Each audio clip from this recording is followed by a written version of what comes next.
Assalamualaikum, kita lanjutkan Bapak Ibu teman-teman sejawat semua.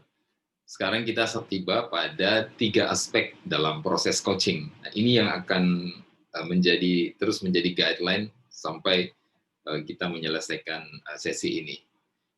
Yang pertama, aspek pertama ini adalah why.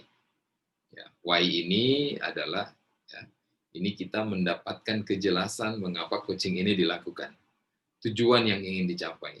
Apa tujuan yang ingin dicapai? Ini dijawab dulu di awal. Ini penting karena ini menjadi tujuan yang kita bicara di masa depan ya. Coaching itu kan masa depan, masa kini, ya, gitu. Oke. Jadi ini kita meminta pada menyepakati bersama dengan coachee. Tentu saja ini kita tanyakan ya, apa tujuan yang ingin dicapai, ya. Mengapa ini kita lakukan. Ya. Kemudian yang berikutnya what. What ini kita bicara tentang apa deskripsi situasi saat ini. Kalau tadi why, apa yang ingin dicapai, what itu apa kondisi saat ini. Kesadaran dari coachee tentang dia mendeskripsikan situasi dirinya saat ini seperti apa. Itu yang kedua. Kemudian yang ketiga, how. How ini kita membangun motivasi, memunculkan motivasi dan komitmen untuk take action. Tentu saja ada tadi masa depan, masa kini, dan ada jarak di antaranya ini ya. Lalu komitmen, motivasi, dan gagasan apa yang perlu dilakukan, ikhtiarnya apa yang perlu dilakukan untuk mengisi jarak antara masa depan dan masa kini. Itu 3 aspek, Bapak Ibu, teman-teman sejawat semua, yang penting ada di dalam proses coaching. Kita ke berikutnya, ini alur percakapannya. Alur percakapannya seperti apa? Yang pertama, yang why ya. Jadi kita percakapannya di sini adalah apa yang ingin dicapai oleh coachee dari sesi coaching ini, dari proses coaching ini. Tadi bisa 3 sampai 6 bulan kan ya. Jadi kita tentukan apa yang ingin dicapai. Kemudian itu yang pertama ya. Jadi ibaratnya maps ya. Ini tujuannya di sini ya. Oke, ini tujuannya di sini ya. Lalu kemudian kita ke yang kedua, what? Berada di mana saat ini? Kondisinya seperti apa saat ini? Ya. Jadi kita ada di sini. Ya, ini kita lokasinya sekarang kita di sini. Ya. Lalu kemudian kita akan naik ke sana ya sebagai tujuan. Nah, kemudian yang ketiga how. Ya. How. Bagaimana caranya mencapai tujuan? Nah, ini jalannya seperti apa? Ya. Bagaimana caranya mencapai tujuan? Ini 3 percakapan, 3 alur percakapan yang merupakan kelanjutan dari tadi ada 3 aspek yang harus ada di dalam coaching. Sedikit lebih masuk lagi lebih detail ya. Jadi why ini kita singkat ya supaya mudah diingat menjadi T, I dan G ya. TIG. Ya.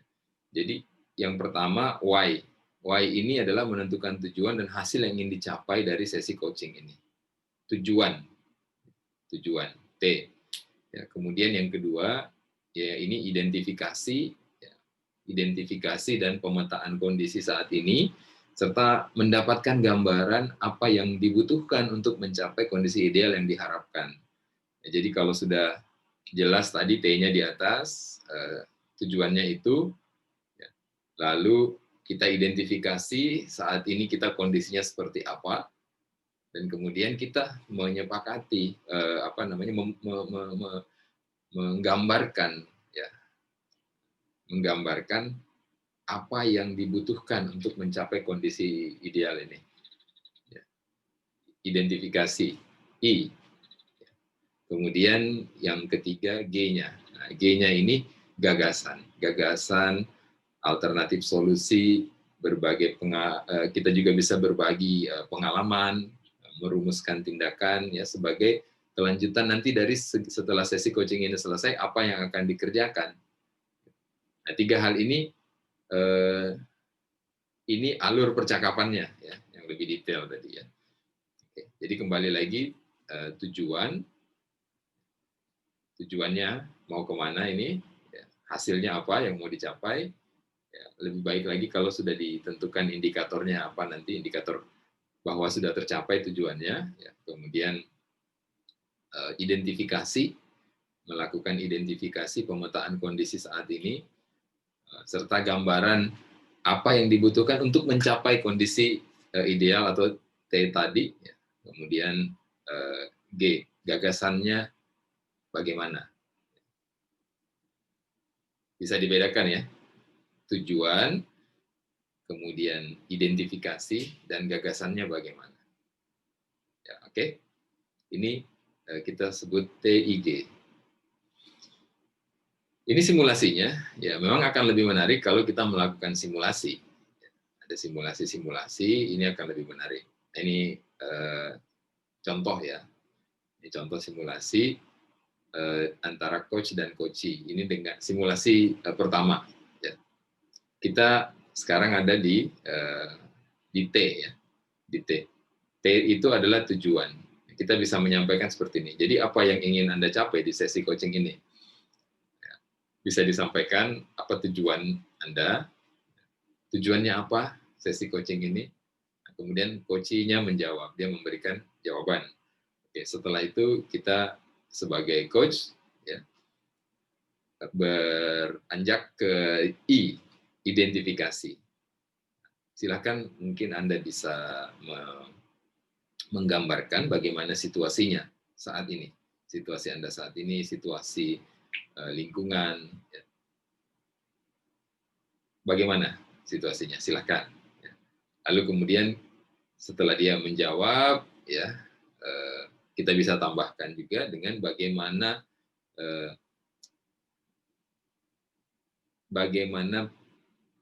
identifikasi Anda, ya, bagaimana Anda mengidentifikasi bahwa tujuan tadi sudah tercapai. Apa yang dibutuhkan untuk mencapai tujuan tadi, ya, begitu ya.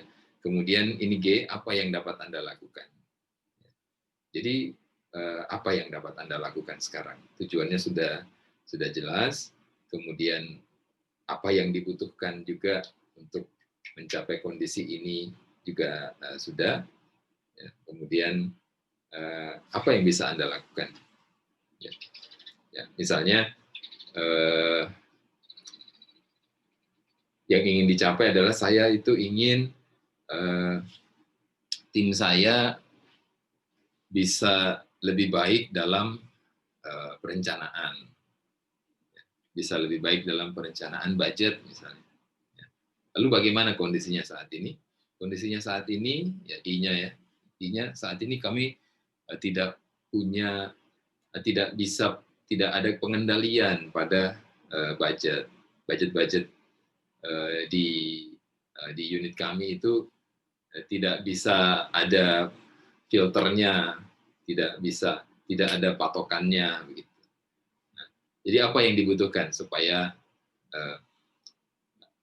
tim Anda punya kemampuan untuk mengatur budget itu?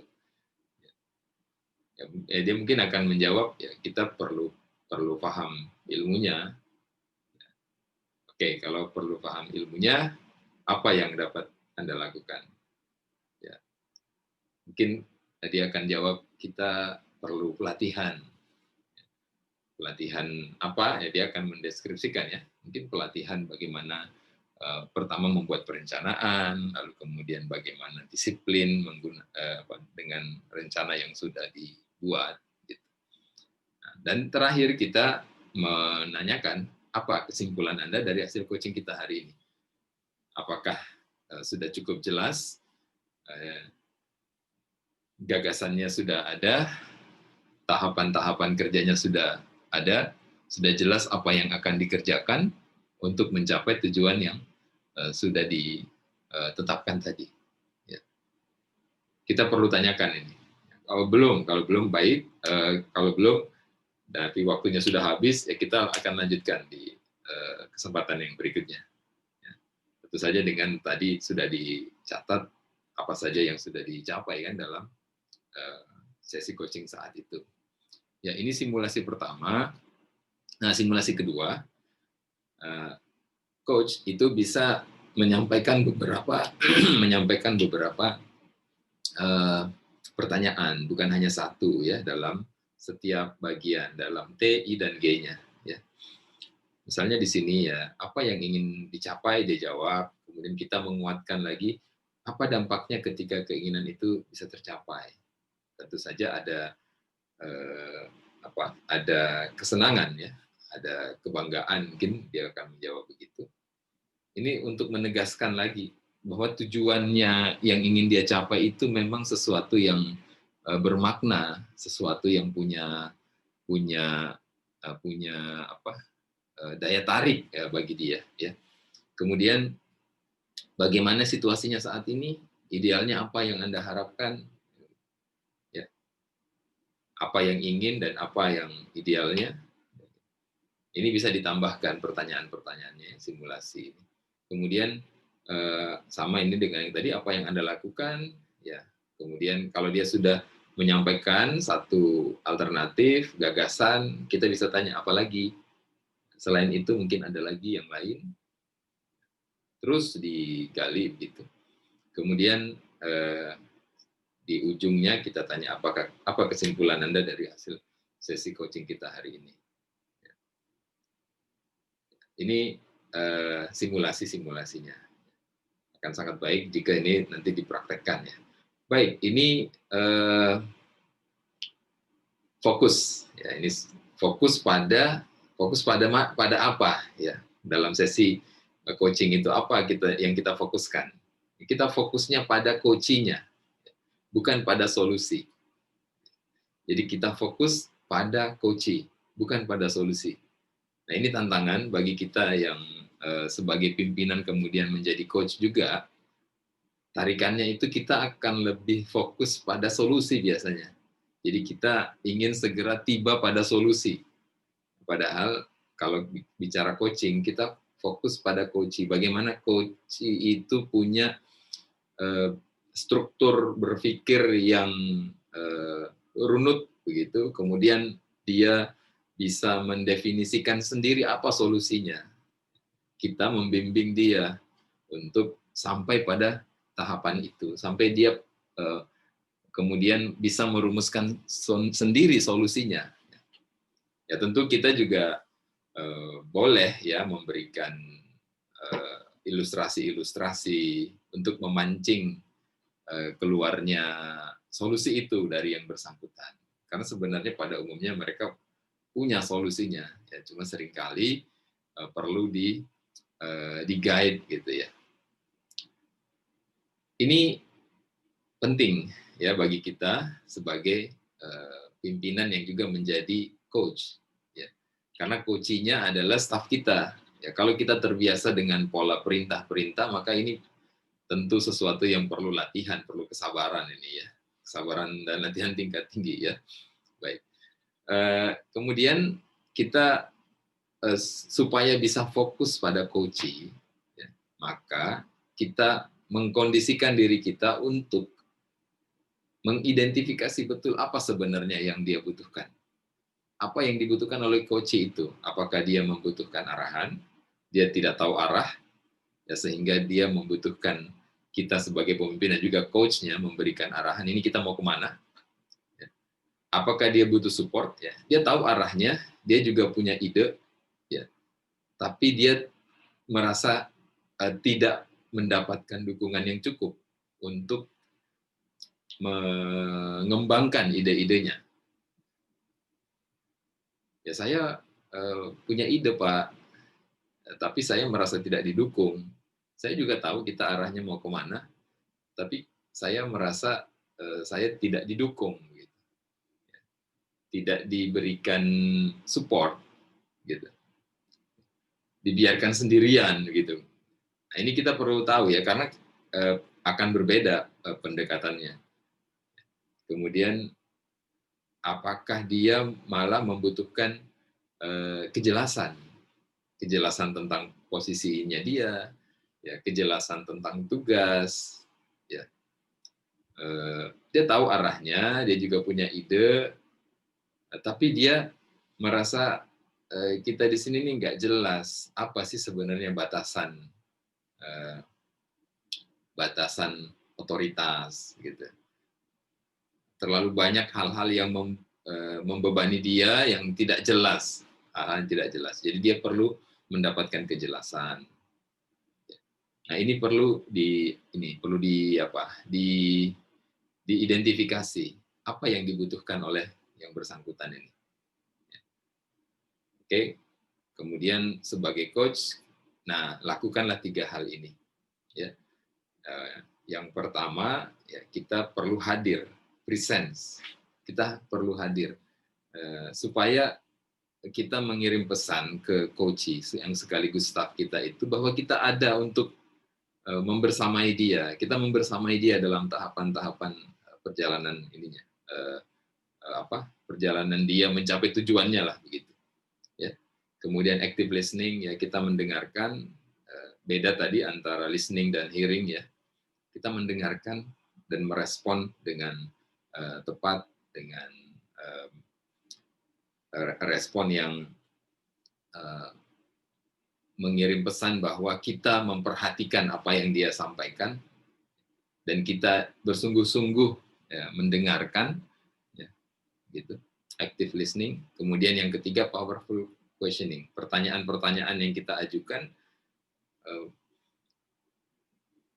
bisa mengarahkan, ya, bisa mengarahkan yang bersangkutan itu untuk tiba nanti pada satu kesimpulan, ya, tentang apa yang diharapkan. Jadi pertanyaannya tidak kesana kemari begitu, ya, tidak ambiar gitu, ya. Pertanyaan-pertanyaan itu nanti akan mengarahkan kepada, misalnya dia butuh arahan yang jelas, maka pertanyaan-pertanyaan kita itu lebih kepada penguatan dari memberikan dia penguatan pada arah, ya. Apakah arahnya sudah jelas, ya, apakah dukungannya sudah tercapai, apakah dukungannya juga sudah clear buat dia gitu, ya. Apakah yang dia butuhkan itu sudah tercapai gitu, ya. Seperti yang tadi disimulasikan. Oke. Nah, ini pesan dari guru saya ini, tim Jawali Leadership Center. Ya, jadi untuk melakukan coaching ini memang perlu keterampilan, ya, dan keterampilan ini juga ada sertifikasinya. Saya sendiri belum ikut sertifikasi itu, ya, jadi belum pantas dikatakan coach, cuma belajar ilmunya saja. Ya. Kalau kita ingin mendalami ini, baik kalau kita ikut sertifikasinya, coach-nya, ya. Ini coach-coach yang ada di Jawali ini menekankan bahwa, ya, kita memang perlu latihan. Kemudian belajarlah dari kesalahan, jangan takut membuat kesalahan, ya, bersabar, dan bersabar. Karena ini bagian dari tugas kita sebagai pemimpin, itu mengarahkan dan membimbing kinerja. Ya, ada banyak pendekatan coaching, ya. Ada juga yang sudah mengembangkan nilai-nilai syariah, ya. Hijrah coach, ya, itu saya tahu sebagai salah satu ini juga komunitas yang concern mengembangkan skill coaching ini, dan dia pendekatannya dari aspek yang syariah gitu. Saya kira itu bagus kalau kita bisa ikut, ya, dan mendalami ini, karena ini adalah keterampilan yang sangat-sangat membantu, ya. Kalau kita punya sertifikasi secara formal, itu juga insya Allah akan banyak manfaatnya.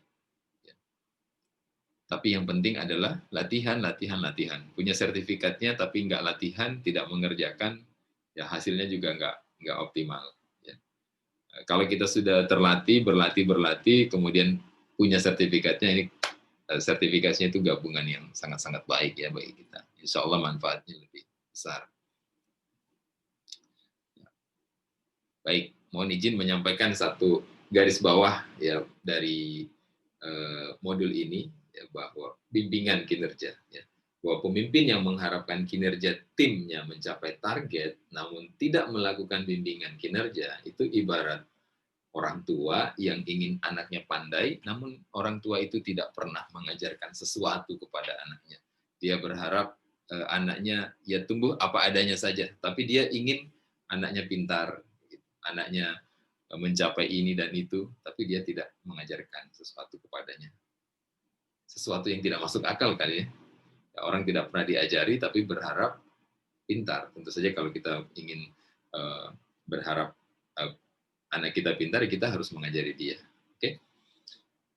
Nah, ini sudah 20 menit lebih, tapi saya lanjutkan saja karena ini terakhir, slide terakhir. Ini adalah menu kita untuk topik kali ini. Ya. Menunya adalah susunlah agenda coaching pekanan dengan tim Anda, ya, dengan tim Anda. Pengertian tim silahkan didefinisikan sendiri-sendiri, tim itu apa gitu ya. Saya kira kita tidak perlu rigid ya. Ya silahkan, bisa one on one atau grup ya, dan tentukan situasi coachingnya seperti apa ya dalam 4 diagram yang sudah kita sampaikan ya. Apakah Anda situasinya akan delegating, directing, mentoring, atau facilitating. Oke, itu yang bisa kami sampaikan materinya. Silahkan dinikmati menunya. Semoga dengan adanya bimbingan kinerja ini membuat tim kita bisa lebih optimal dalam berusaha mencapai target kinerjanya. Selamat menikmati. Assalamualaikum warahmatullahi wabarakatuh.